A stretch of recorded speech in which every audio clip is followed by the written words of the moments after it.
This is Ser Gaben, also known as the King of Vlogger. He is so famous in Facebook. His videos always got millions of views.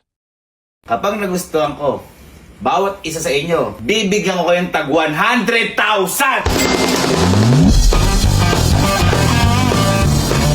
Chris. Eto.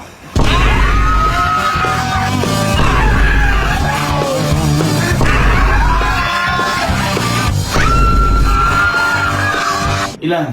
200 pesos? Hoy! Hoy! Hoy! So, ngayong araw po di ba po halos kakauwi lang namin ngayon, magaling Vietnam. Ayan, inaanda niya yung pasalubong niya para sa pamilya niya. Ngayon, andun pa lang kami sa Vietnam. May naisip na akong kalokohan para sa mga kapatid ko. O prank para sa mga kapatid ko. At ito, yung 100,000 prank. Ngayon, sa Vietnam po kasi, kung mapapansin nyo, iba po yung pera sa kanila. Meron po talaga doong 100,000 at ito yun. Yan po yung 100,000 yan. Nag-ipon po talaga ang 100,000 para madala dito sa Pilipinas.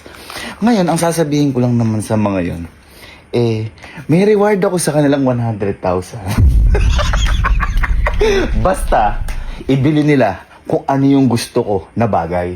Okay. Kapag nakabili na sila, bibigyan ko talaga silang 100,000. Pero mamaya, malalaman nyo kung ano lang yung value ng 100,000. Wala po 1 million bibigay mo.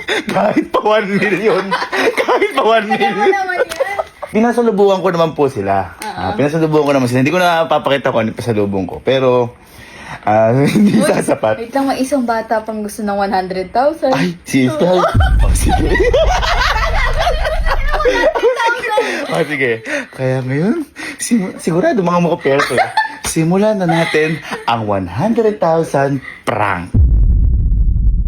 La! Si Allen, sa Casey. Ayan, dalian nyo. Dalian nyo! Dalian nyo. Halika! Halika kayo! Halika kayo. Boy, di ba? Kakabigay ko lang ng pasalubong sa inyo. Yan naman! Pero, wag na natin sabihin kung ano binigay ko sa inyo. Yes! Kasi, kumbaga tayo na nakakala. Pero happy kayo sa pasalubong ko. Sobra! Sobra! Ngayon ba ito? Meron pa? Bakit? Hindi! Teka kasi! Ngayon ba ganito? Ay, teka pala. Tawagin niyo pala si